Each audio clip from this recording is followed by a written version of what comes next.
Hello friends, good morning. Hope you're all keeping safe. This is Bharat, a chartered accountant by profession, and welcome to Mission Possible by PK. In the last chapter, we have covered the basics of the subject accounting. We have just learned about what are all the basics of accounting in terms of like who announces the accounting procedures. Like we have learned about the Indian accounting standards, the international financial reporting standards, and all the other basic concepts of accountancy. So now we will be moving to unit 2. Here we will start to learn about the practical aspects of accounting. In the previous chapter we learned mostly theoretical things. So from now on we will be starting the practical aspects, and I'll just try to make it as easy as possible so that it becomes easy for you to answer your MCQs in the exam. So let's get started. And here the first concept, the first concept of accountancy is that we already learned in the last chapter that accounting is often called as the language of the business because it is only accounts which tells us how the business is performing, whether the business is doing good, whether the business is doing bad, whether the business has a lot of loans or whether the business is very cash rich. So everything, the only solution to know all of this is accounting. So only if you look at the financial statements of a company, you can understand the fact that how a company is performing in terms of its profitability or manufacturing. So that is what explained in the first paragraph here. And then we have some concepts in accounting that we will start to learn. The first one being cost concept. So what is cost concept? Every transaction that you record in the books of accounts should generally be at cost. Cost means the amount you have paid for that particular machinery or particular asset, plus the other additional charges related to that asset. For example, now I am running a business, I am running a manufacturing entity, okay? I manufacture tires. So here, if I purchase a machinery for manufacturing of tires, so I have to record the machinery at cost. What is cost? Cost is nothing but the amount which I paid to acquire that machinery. So for simple example, I'll just tell it to you here. So generally, I am a tire making company.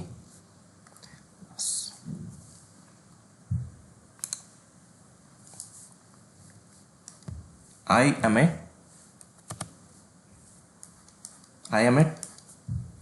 tire making company. So what I did now is I purchased a machinery and it costed me 1000 rupees.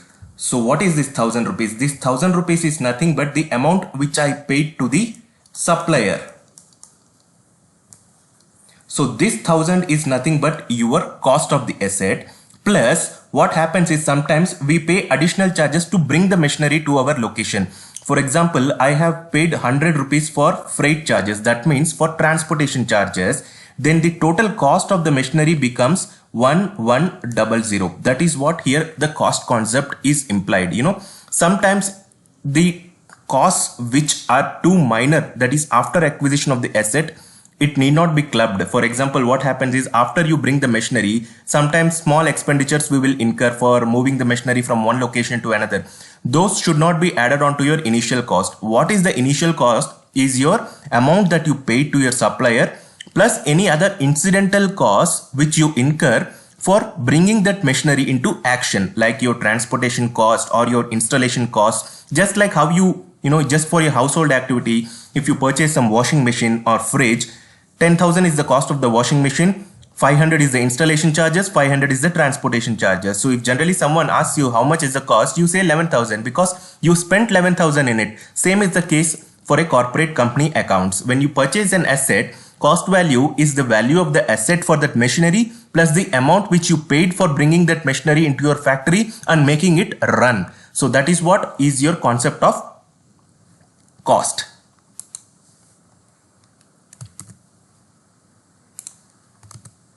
So coming back to it here. So what is mentioned here is fixed assets are always kept at the cost of purchase and not market value. Yes, because we cannot keep changing the books of accounts as per market value. And in general, any asset that you purchase generally has a depreciation. That means if you purchase a washing machine for your household activity, if you purchase it at 10,000 today, and after 1 month if you want to sell it, the market value will be 9,000, isn't it? You cannot expect to get a higher amount than what you purchased. Same is the case with your company accounts. When you purchase a fixed asset, you generally record it at a particular cost and then you start depreciating it each and every year, so that after 5 years or 10 years, when the machinery becomes totally useless, the total depreciation takes care of that cost. So we will cover all these concepts at a later stage. But for now, what you need to understand is cost concept. Every asset that you purchase in the corporate books of accounts, or which you record in the corporate books of accounts, should generally be at cost plus whatever incidental expenses that you incur for bringing that asset. And every transaction is recorded with the present value and not future value. Yes, obviously, we are not going to calculate the future benefits out of that asset. We are just going to record it at the purchase price, and unrealized gains are ignored. Obviously, we never record any unrealized gains in the books of accounts. We don't do any speculation transactions. For example, if I have invested in stock market of 100 rupees, I cannot say that tomorrow the stock market will be 150, so I will record it at 150. So that is not possible. Whatever you have actually spent, that is the amount you should be recording in the books of accounts. No unrealized gains or no future value should be recorded in the books of accounts. So this is all about the cost concept. You should remember this fact very well, that every asset that you purchase for the business or every expense that you generally incur is the amount that you actually incur for that expense or asset, and not any other unrealized amount or speculative amount. So this is all about your cost concept. Next, coming to your money measurement concept. So what does this money measurement concept say? In this previous chapter also we have covered that accounting is a monetary way of representing a business activity. That means accounting is generally in terms of money. Whatever you see in the financial statements, it is expressed in terms of money. So anything which can be measured in money only has a place in the financial statements. If something which is not capable of being measured in money, it should not be recorded in the books of accounts. So whatever we record in the books of accounts should be able to measure in terms of money. For example, if we say that the particular manager is a very high qualified person and he has done his IIM or he has done his CA or whatever, we cannot take that into consideration. We cannot give a value to his qualification. What we can give value is in terms of his salary. So that is what it is always said, that accounting is a money man's language. So accounting is something which can be expressed only in terms of money. So we have to make note of the fact that any other aspects other than money do not have a place in the financial statement. So you can see here, health of a proprietor or manager is not taken into the books, although it may have a great impact. Yes, it has a great impact, because only if the health of the manager is well, the production goes on and the company can make profits. But it cannot be measured in money aspect, isn't it? How can you measure the health of a person into monetary aspect? So that cannot be recorded in the books of accounts. Similarly, any inflation or deflation, these cannot be valued in the books of accounts, because this happens every year. This happens quite often. We cannot take this into consideration each and every year. If we take so, then the entire financial statements will look like a mess, because sometimes inflation decreases, sometimes it gets increased. So we cannot exactly measure this, and it is also not relatable to money in terms of books of accounts. So that is what is your concept here. The first one is cost concept. The second one is your money measurement concept. And the third one is your business entity concept. Here you should understand the fact that business and owner are both separate terms. So if you see,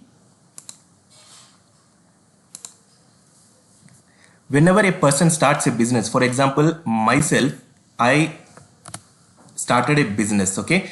I started a business and I call it as B Limited, okay? So this business is started by me.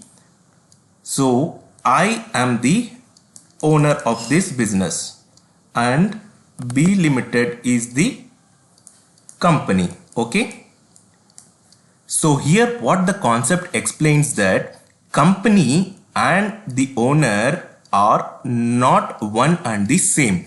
As per Companies Act, I have invested in this company, I have started in this company, but that doesn't mean that company and owner are same.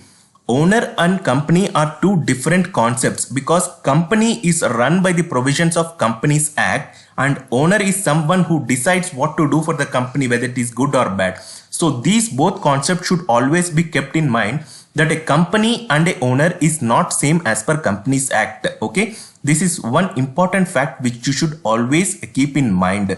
So that is what, when a owner contributes some capital, if you look at the balance sheet, which we will cover at a later stage, in balance sheet there is something called as capital. Okay, capital is nothing but the amount which the owner contributes while starting a business. So if the owner contributes 100 rupees as capital, this 100 belongs to your company and not the owner. So this is one thing which you should keep in mind always. There should be a distinction between a company and owner. Sometimes questions can confuse you, but you should remember the fact that owner and company are two different aspects totally. The capital contributed by the owner is liability for the business because it is an artificial person and is different from owner. And any money withdrawn by the proprietor is treated separately as drawing, and profit is a liability while loss is an asset. This is one important point, dear friends, which you should keep in mind. Profit is a liability while loss is an asset. I know this is a too advanced stage concept, and I will cover this at a later stage when we get into the depth of financial statements. But for now, you should remember one thing: profit is a liability and loss is an asset. You might be having a question, it's so strange. How can a profit be an asset and profit is a liability and loss is an asset? Here you should understand, here the concepts of the distinction come into play. Just now I have said in balance sheet, there is something called as balance sheet. In balance sheet, there are two aspects, okay? One is your liability, another is your asset. So what does he say here? Profit is a liability, isn't it? Profit is a liability and loss is an asset. That is what he tells us here, isn't it? Why is profit a liability? And this company is started by B. Okay, this company is started by B. I am the owner of this company. Okay, and this balance sheet is of B Limited. Okay, B Limited and B are different. Just now I have told you that both of these people are different. So what does mean profit is a liability? See, the company is a different person. I have invested money into this balance sheet by putting in some capital. So if some profit is generated, isn't it the company's responsibilities to give back this profit to the owner? Think logically. I have put 100 rupees into this business as capital, right?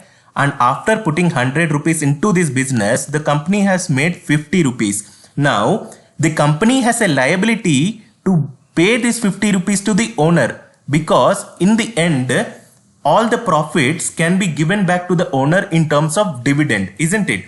So that is why profit is a liability. Liability for whom? Liability for the company, because the company has a liability to pay back that profit to the owner of that company in terms of dividend. That's why it is always said that profit is a liability, because in the end, for example, if I am shutting down the company, whatever remains in that is whose money?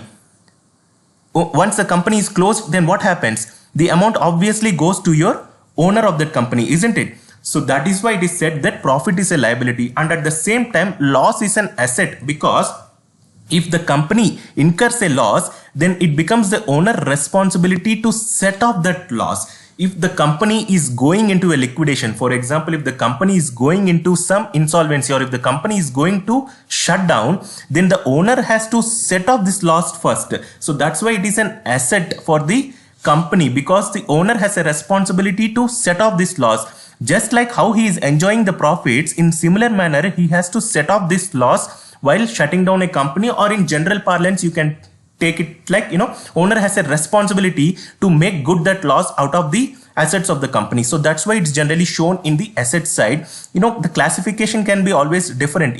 Sometimes what happens is you can even reduce the loss from your profit and show the net figure in your liability. So the classification part is totally different.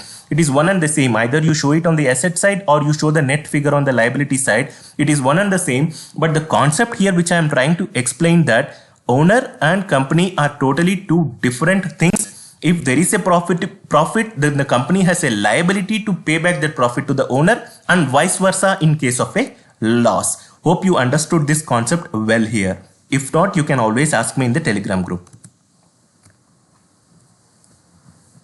Next comes to your concept of realization. So here it tells that revenue is treated as realized when the revenue is treated as realized or earned. It is treated as realized or earned on the date when the property in the goods passes to the buyer and he becomes legally liable to pay. So here you should understand the concept that whenever a sales happens, just a minute guys. So here I'm just telling I am B, okay. I sold one tire to A, okay, and I sold it at 100 rupees. So here realization concept means you should record the revenue in the books when you have actually realized it or earned it. So here realization or earned means, what is the concept here? When I transfer the tire to A, the realization has happened. He may pay this amount to me at a later stage. Maybe you can say that after 30 days or after 60 days. It doesn't matter. What matters is the ownership. Okay, that is important. The ownership in this tire has transferred from me to A, from B to A. So whenever the ownership is transferred, it means the sale has happened. So that is what you should keep in mind. Whenever the ownership is transferred from one person to another person, then this person becomes legally liable to pay. It doesn't matter whether he pays or not, or whether he pays after 30 days or 60 days. It is of no matter to us. What matters is whether the ownership has transferred from one person to another person. If the ownership has transferred, then this person becomes legally liable to pay, and you can record this sale in your books as and when this transfer has happened. That means whenever you send these goods, for example, sometimes what happens is A is located in UK, okay, and you are located in India. And generally if I have to send some goods from here to here, it may take 60 days. You generally don't wait for 60 days, just because he has to receive this and then only you have to book the sale. No, it doesn't happen like that. So that is what your realization happens. Once you load these goods into the ship, then your duty as a seller is over. That means you have completed your obligation of producing the tire and loading it onto the ship. That means when your obligation is completed, it becomes the obligation of the buyer to receive the goods now. So that is what is the concept of realization. So you record a sale invoice as and when you load the ship, or as and when you send the goods to A, and not when A receives the goods. That is the concept of realization.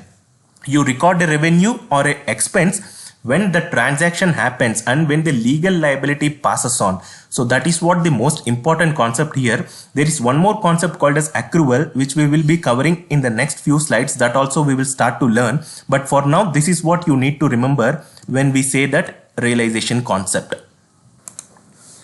So if you can see here, no future income is considered. Obviously, we cannot consider any future income. We don't know whether we will be receiving it or not. Goods sold on approval will not be included in sales but taken at cost only. So this is a different concept which I will explain to you at a later stage. Revenue recognition determines the earning process should be either complete or near completion. Revenue recognition is what just I have explained now. When the legal liability or when your legal obligation is complete, then you should be recording the sale or the expense, whatever it is. That is what is most important. You need not wait for the entire cycle of transaction to complete. So that is what is the concept of realization. Whenever you produce something and you send that goods, you load it onto the lorry or you load it onto the ship, your obligation as a seller is completed and you can record the sale in your books of accounts. Yes, sometimes you have a doubt. What if the lorry gets an accident, or what if the ship sinks? the goods will not be reaching the supplier. Yes, at that time we have to reverse the transaction because the goods have not reached the end party. But that is a contingent event, it is like a partial event. It may happen, it may not happen. We cannot consider something which is in future. That is what here he is explaining. No future transaction should be considered. No future uncertainty should be taken into picture. Whenever your obligation is complete, you have to record that transaction or you have to record that expense. Next is historical record concept. In accounts, the historical cost principle states that the business must record and account for most assets and liability at their purchase or acquisition price, which is similar to your cost concept. Historical means once it has been recorded, then it becomes a history, isn't it? Today, I have purchased an asset and I have recorded it at 100. After 1 year also, my cost of the asset still remains 100. So after 1 year, if I look at 100 is nothing but my historical cost, because it has already been recorded. So that is what the meaning of historical concept here. Business have to record assets on their balance sheet for the amount paid for that asset. That means whatever they have incurred for that asset actually should be your cost, and that is what your historical cost after a few years. Once that asset has been recorded in the books, and after some years, if you want to check the cost, then 100 is the amount which you have paid and 100 is nothing but your cost, or it can be called as historical cost also. Now comes your important concept, going concern concept. This concept indicates that business is a going concern and transactions are recorded accordingly. If an expense is incurred and utility is consumed, then it is treated an expense, otherwise it is recorded as an asset. Here we have to remember a few things, Going concern. What is going concern? All the accounting transactions in the books are recorded with an assumption that the business is going to continue over the next few years or over the longer run in the next few years. So that is what makes you record the business transactions. So going concern is nothing but we record transactions on the assumption that the business is going to continue. Going concern means going company, going to continue over the next few years, and that is what makes you record the transaction. And a simple example is your depreciation. We will cover this at a later stage in depth, but for now, any asset that you purchase is depreciable, isn't it? When you purchase something, it loses its value over a period of time. If I purchased an asset worth, I will explain to you in terms of an example as well so that it becomes easy for you to understand. So you just understand here that I purchased one asset, and you can, whatever you can take it as an plant and machinery or something. So I purchased a plant and machinery and the value of it is 1000 rupees, and I estimate that this plant and machinery has a useful life of 10 years. 10 years, that means I can use this plant and machinery for 10 years. Now what I have to do in the books of accounts is that I have to create something called as a depreciation. Why? Because this 1000 asset is something which will give me benefit for how many years? 10 years. So that is what you should keep in mind. So if this asset gives me benefit for 10 years, can I record this entire amount in 1 year? No, it should not be recorded. That is what your concept of going concern. Going concern means we are assuming that the business is continuing for a n number of period. So what we should do instead is that we should allocate this cost to your expense each and every year. So here what we do generally is that 1000 divided by 10. So what is the answer? 1000. So 100. So this 100 rupees is my depreciation. So because this asset is giving you benefit for 10 years, every year I have to charge depreciation of 100 rupees in my P&L account, and this is nothing but an expense. So after 10 years what happens? Every year you keep charging 100, 100, 100, and after 10 years it becomes totally 1000, isn't it? So what does this tell you here? you should understand the logic here. You should understand the fact that each and every year we are recording a proportion of the total cost of the asset in terms of depreciation. So that is the main concept here. When you are purchasing an asset, you are getting a benefit from that asset over a longer period, over a few years. That is what your main aim of purchasing an asset, isn't it? And when you are purchasing an asset which gives you benefit for 10 years or 20 years, you should record that benefit each year proportionately, isn't it? So that is what this cost apportion generally takes place, and the term given to that cost apportion is depreciation. To make it more simple, you may have a doubt now as to what is asset and what is expense. So simple concept, we will cover that later as well, but for now you just understand that expense is generally for 1 year period of time.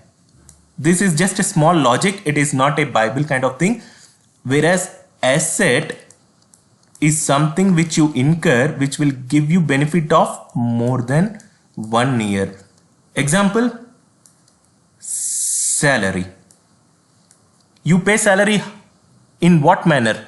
Monthly salary, isn't it? So for that month you pay the salary. For future 1 year you don't pay the salary, isn't it? So that's why it is an expense. What is rent? It is an expense or an asset? It is an expense because you pay on monthly basis. You don't pay any future rent now. And if you don't pay any future rent, you don't get any future benefit. And if you don't get any future benefit, it is not an asset, isn't it? Whereas if you take plant and machinery, do you use it only for 1 year? No, not at all. Whenever a company purchases a plant, that is what makes revenue out of it. Only if the plant and machinery produces something, it can get revenue out of it. So it is generally something which will be used for n number of years. So that is what is an asset. And your expense is recorded in your P&L account. Asset always forms part of your balance sheet. P&L is something which gives you only 1 year record of the expense as well as income. Balance sheet is something which has all those assets and liabilities which can be future oriented. That means just like asset, you can have something called as liabilities. So which we will cover at a later stage, but for now you should remember this simple fact that expense and asset are totally different things. When you incur an expense, it is recorded in your P&L account. When you purchase an asset, it is recorded in your balance sheet. And the reason for this, expense is something which is for a shorter period of time. That is only 1 year you can enjoy that benefit, or less than 1 year. Whereas asset is something for which the benefit can be accrued over a period of time. That means more than 5 years, more than 10 years. So that's why whenever we purchase an asset is recorded in the balance sheet, but over a period of time we keep charging depreciation every year so that the cost is allocated to that particular year proportionately. Or we cannot record this in P&L because the benefit is not 1 year. So for each and every year we have to calculate the benefit proportionately in terms of depreciation, and then we have to charge the depreciation cost to your expense in P&L. So that is what your purpose of asset is. So hope you understood this concept. It might be a tricky sometimes, but you please watch over these videos and again so that you get an understanding. However, we will be getting into depth of this, but this is just the basics, okay?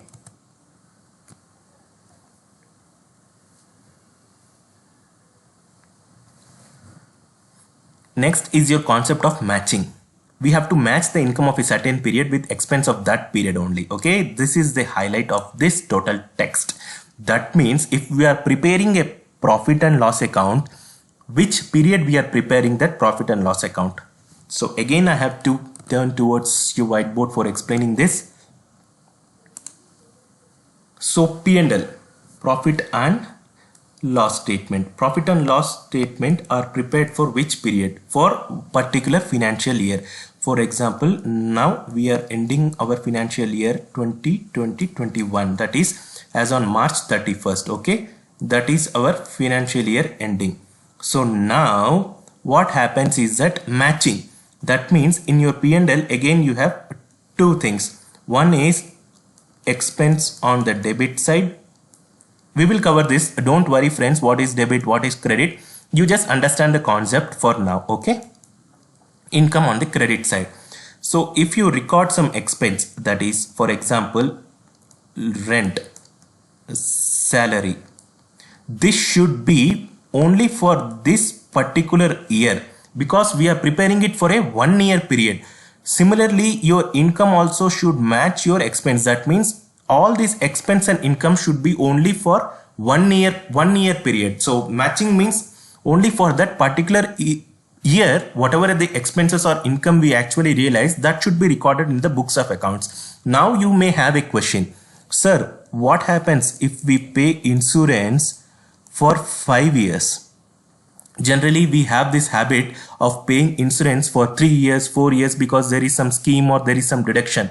So now if we pay insurance for 5 years, I paid 500 rupees. You just tell me this is going to give me a benefit for how much period? Greater than 1 year. So is this an expense or an asset? Just now I have explained to you. Is it an expense or an asset? For those of you who say asset, absolutely correct. This is an asset because the benefit of this payment is going to accrue to us over the next 5 years. Then what we should do? Same like fixed asset depreciation, we should allocate this cost to your profit and loss over a period of 5 years. That means 500 by 5. What is 500 by 5? It is 100 rupees. So every year you have to accrue 100 rupees in your profit and loss account and not 500. Not 500. Only 100 is something which you should be showing as an expense because we have to match our P&L with the financial year.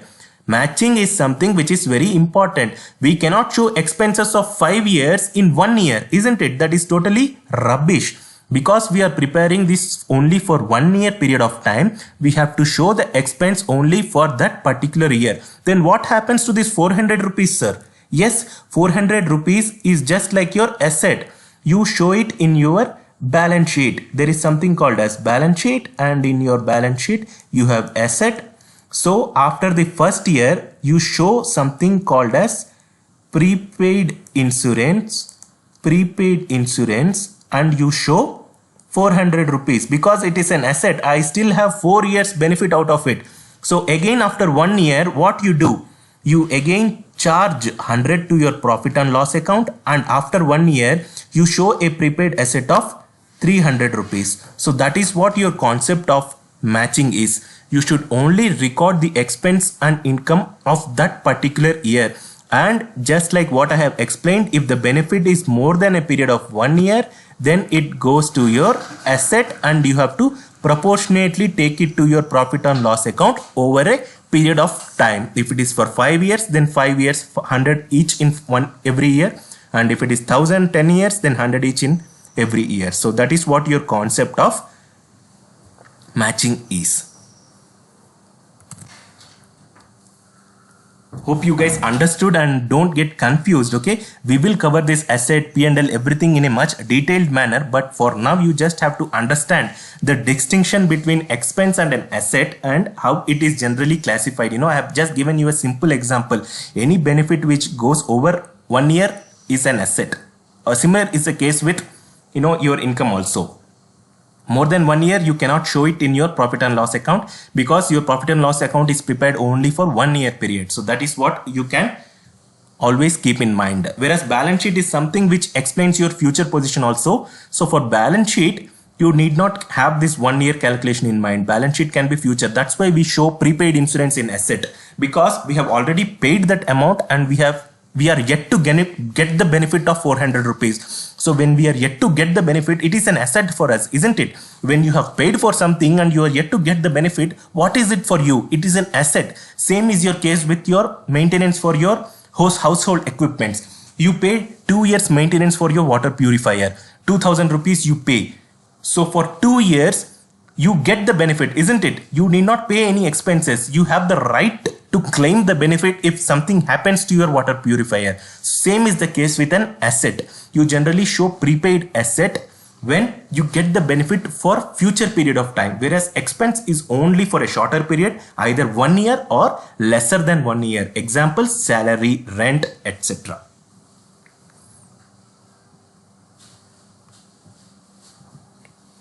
Next is your accounting period concept.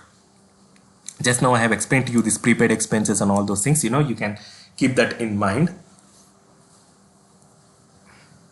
Accounting period. Accounting period is nothing but the span of time covered by a set of financial statements. In India, the accounting period is always fixed for 1 year, that is from April 1st to 31st March of every year. Whereas in a lot of European and US countries, the financial year is from January 1st to December 31st of every year. They follow calendar year basis of financial statements, whereas India and a few other Asian countries follow April 1st to March 31st period. So in our case, it is just 1 year period of time from April 1st to 31st March. Okay. Main conventions of accounting. Next concept. Conventions means something which you should generally keep in mind while doing an accounting transaction. So the first one is accounting of full disclosure. That means just like, in our previous chapter, we have seen that US GAAP, they have released some conventions like, you should be honest while doing it. You should record all the transactions. You should keep the concept of materiality. Same is the case with our Indian standards also. We also have some conventions of accounting. The first one being full disclosure. That means there should not be any secrecy in your accounts. Every information should be honestly presented in your financial statements. Next, convention of materiality. That means all material information must be recorded. Materiality changes from one entity to another entity. For an organization like Tata or Jindal, 1 rupee is not material. But whereas for a small entity which has just started, even 1 rupee is material. So materiality is subjective and it changes from one entity to another entity. But what the convention is here, that every material transaction should be recorded. However, you can ignore paisas. That means 20 paisa, 30 paisa. Those are not material. Convention of conservatism. Conservatism means just like how we are conservative with our own money, same is the case with companies' accounts. All possible losses should be taken into consideration, or anticipated profit should be ignored.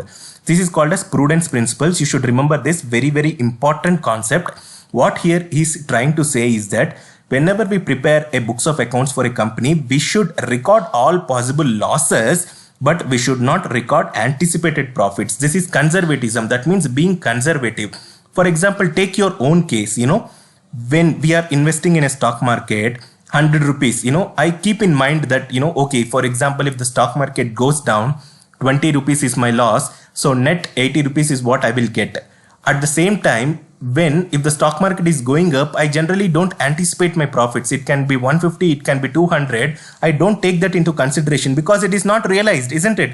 It can go up to any amount, any extent, but it is not realized. It is uncertain. Suddenly, if the market crashes, I will lose my entire 100 also. Same is the concept with your accounting in your business entities. You should anticipate all possible losses. That means you should record the expected losses in your books, but never record the expected or contingent profits. That is something which may happen or may not happen.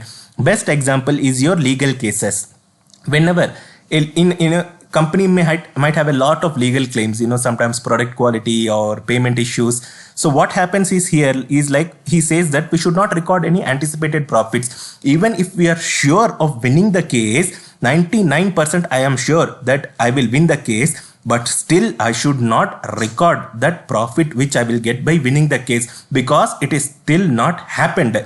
At the same time, if 99% I am sure that I will get a loss, then what the convention says here is that you should possibly provide one provision in the books of accounts for your loss, because it is the concept of conservatism. Conservatism means being more attached to your losses and less attached to your anticipated profit. So that is what your concept of conservatism is. Whenever you feel that you are going to incur losses, better record it in your books of accounts. But whenever you feel that you are going to get profits and it is contingent, stay away from it. Don't enter such a transaction into your books of accounts. This is called as the concept of conservatism or prudence. Convention of consistency. That means in accounts, there are a lot of policies when we record the accounting transactions. For example, I'm just telling you, for inventory, the concept or the accounting standard or the accounting policy is that we should record the inventory at the lower of cost or net realizable value. That means whichever is lower, we should record that amount in your books of accounts. This method should be followed consistently. You know, for 1 year I will follow this, second year I will not follow, third year I will follow. This doesn't work out. If you do like this, then you are not following the principle of consistency. So that is what here is the meaning of consistency. You should follow every method in a consistent manner. Next is your going concern entity. Going concern entity, just now we have seen what going concern entity is. It implies that the business entity will continue its operation in the future and will not liquidate or force to discontinue due to any reason. That is the basis on which we record the financial transactions. Example, depreciation. We charge a proportion of depreciation every year because we believe that we will get the benefit over the next 10 years period of time, and in the next 10 years period of time the company will continue, the company will not close down, and that is the reason we segregate the entire cost of the fixed asset into multiple years. So that is the concept of your going concern entity. Here he has given an example. You know, example of the going concern is the computation of depreciation, just like what I have explained. You know, companies assume that their business will continue for an indefinite period of time, and that is the reason. Same is the case with your insurance expenses. You know, why do you pay for 5 years? You expect that the company will continue for the next 5 years, isn't it? That's why you pay for 5 years. So this is nothing but your going concern entity. You believe that the company will continue for the next few years or n number of years. System of keeping and recording. So bookkeeping, generally what happens is, like, there are two types of bookkeeping system. One is your single entry system. The second one is your double entry system. Single entry system is outdated. That means generally no one follows this except for shop, retail traders or someone like small kirana shops and all. They generally follow the single entry. Single entry is nothing but, income and expense only. 100 rupees cash I have, I sold 20 rupees, 120, I paid 10 rupees expense, 110. So only one entry, there is no double entry concept. What is double entry concept, I will also explain you. Double entry means for every transaction there are two parties interested.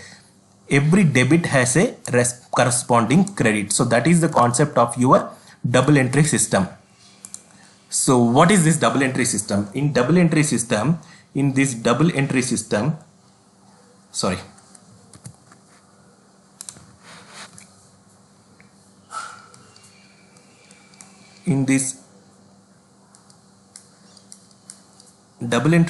what happens is every debit should have a corresponding credit. Then only your balance sheet will tally. Isn't it? Obviously, how can you tally when both of these are not equal? Obviously, both of these should be recorded in the same amount. So simple example I am giving you. Whenever you pay something, rent, or whenever you have to pay something, what is that? Rent you generally debit. It is an expense. So all expenses should be debited. Rent debit 100 to rent payable. That means I have not yet paid it. I will pay it in the future. Rent payable 100. Both of these amounts should be same, and then only your balance sheet or trial balance will tally. Every debit should have a corresponding credit, and both of these should tally so that your final trial balance or balance sheet tallies. Rent debit. Rent is your expense account. Rent payable is your balance sheet account. Okay. We will come to this at a later stage. For now, you can just remember this. Double entry means there will be two transactions, debit and credit.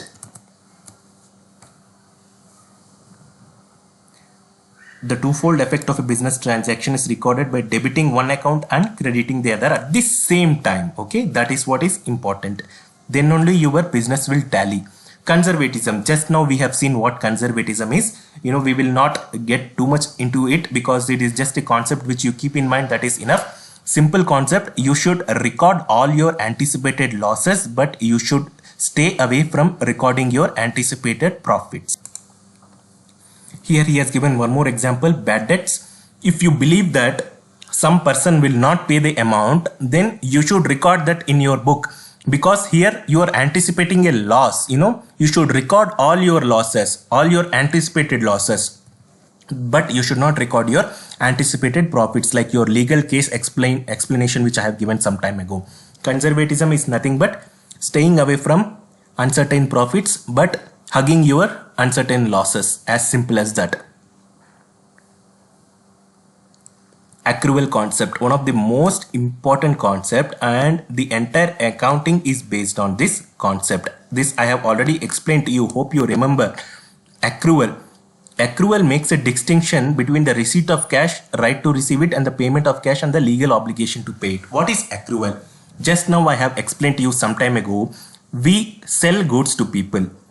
We may receive the cash at a later stage, but that does not mean that you should not record your sales. Accrual means, the concept of accrual says that there is a distinction between happening of an event and receipt of cash related to that event. So that is what your concept of accrual is. Before the right to receive or after the right to receive has been created, then only your revenue has to be recognized. That is what your concept of accrual is. Accrual is very simple, guys. Just don't get confused. All the transactions that you record in the books of accounts are based on accrual concept. There is two concepts. One is accrual concept, another is cash concept. In older days they used to follow the cash concept. That means people do not used to have credit system. Only once we pay the cash we get the goods. So that is cash concept. But nowadays in our business scenario, this is not going to happen, isn't it? We sell the goods and we give credit terms to our customers. They can pay after 60 days or 90 days, but we have already done the sale. Why? Because the obligation from our side has completed. When it has been completed, when we transferred the goods, when we loaded the goods into the truck or into the ship, our obligation is completed. So our right to receive money is established because our part of the work is over. Simple example, if you take in your house also, if you have some repair work, someone comes and does the repair work. Once he has completed the repair work, he has the right to receive the money, isn't it? He gets the right to receive money. You may pay him at that point of time, or you may ask him that I will pay tomorrow. That does not matter. He has earned the right to receive money. So he has the right to record an income in his books of accounts. Same is the case with your company books of accounts. Whenever a sale has happened and whenever the legal rights have been transferred to the other party, and whenever your obligation is completed, or whenever you can establish the right to receive money, you can confidently say that my duty is over, I have the right to receive money, then you can record such a transaction in your books of accounts. Same is your case with expenses also. Just now I have explained in terms of income. Even in expense, people may giving you the bill of invoice. For example, rent, the owner gives you the bill. You record it in your books of transaction, but you can pay it after 30 days. You can say to the owner that because of COVID, I am not in a position to pay the money, but you should record that an expense in your books of accounts because you have stayed in that property, you have utilized that property for 1 month. So your obligation to pay the rent has been established, isn't it? Just like how in the previous example, your obligation or your right to receive revenue has been established. In this case, your duty to pay rent has been established. How it has been established? Because you stayed in that property, you utilized that property for your office admin work, and hence you have the duty now to pay that amount. Because you have the duty now to pay that amount, you have to record that in your books of accounts as a rent expense. No matter you pay it or do not pay it, it is a different story. But this is the concept of accrual. The right, whenever the right to receive is established, you have to record the income. Whenever the duty to pay has been established, you have to record that expense. Simple concept: right to receive, duty to pay, legal obligations. So these things, if you keep in mind, then your accrual concept is done, friends. Okay, so far we have covered the concepts of, from the beginning. We will just start whatever we have covered, so that just refreshing your memory. We have covered the basic concept, cost concept. Cost concept is similar to your historical cost. We have covered the money measurement. We have covered the business entity. We have covered the realization. Realization is similar to your accrual or going concern, because realization is something which is different from actual receiving. So realization means when you establish the right to receive, you have to record the transaction, similar to your accrual concept, friends. Historical records, going concern. And then we have seen matching concept. Matching means that particular year transaction should only be recorded in your P&L account. And then accounting period, there is nothing but your financial period, 1 year or calendar year, whatever it might be. Conventions of accounting. Conventions is nothing but on the background of your memory. You should keep this while preparing your books of accounts. Full disclosure, materiality, conservatism, consistency. We have seen about going concern. We have seen the examples of depreciation. We have seen the examples of prepaid expense, insurance, and then system of recording, single entry, double entry. Single entry is now outdated. Double entry means every debit has a corresponding credit, and then only your transactions in the balance sheet match. Next, principle of conservatism: embrace all your anticipated losses but throw away your anticipated profits. As simple as that. Accrual concept, just now I have told you, whenever you have the right to receive money, record it, and whenever you have the duty to pay, go ahead and record it. Don't wait for the actual cash transaction to happen. That may happen or may not happen. It is not our concern. That is the concept of your accrual.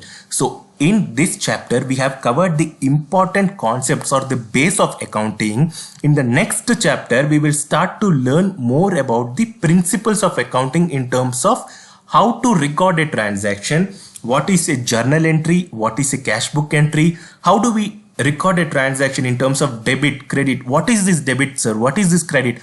Which transactions goes to debit? Which transaction goes to credit? A lot of people, especially from those who are in non-accountancy background, get confused with this. But I will explain to you in a simple manner. I will just give you some rules which, if you can remember, then any accounting transaction recording happens at just one click or 1 second. You can just understand it in such an easy manner. And that is what my whole purpose is to explain all of this in a logical manner. It is not just for something for your exam purpose. It is something for enhancing your knowledge. That is what is most important. You should feel this subject as an enjoyment but not as a burden. And I'll try to make it as simple as possible by explaining it in writing, just like what I have done today. And we will make this journal entry as simple as possible. And I will just try to complete the accounting part as quickly as possible, friends, because a lot of people suggested that accounting is something which is difficult for them and they want this to be completed as early as possible. So I'll just make out some time every day and try to record transactions, try to record these chapters each and every day, so that it becomes easy for you to first cover off all the accounting and this, especially this paper 2 module. So in this next chapter, we will see all the cash books, subsidiary books, ledger transactions and everything. And then actually, once you are thoroughly good with this chapter 3 is your basic chapter, friends. This chapter 3 is something which you need to be confident. If you are confident in chapter 3, if you have understood chapter 3 well, then entire accounting is a piece of cakewalk for you. And I can assure you that we will cover a lot of mock tests as well once we cover the entire accounting syllabus. Nearly 10 to 20 mock tests. I will explain it in recording and I will explain the answers also with explanation. At that time, you can easily relate what I have explained now with what the questions are being asked, and it will make it easy for you to answer it, friends. Hope my lessons are clear to you. If you don't understand anything, even if it is a small doubt, please don't hesitate to ask me in the Telegram group. I will convey to you in the easiest manner possible. And that's all for now, friends. I will just try to record the next chapter also and try to post it today itself so that it becomes easy for you to practice this. And thanks a lot for watching my video. Please do subscribe and share this among your friends who are preparing for JAIB. And stay safe and take care, friends. Thank you very much.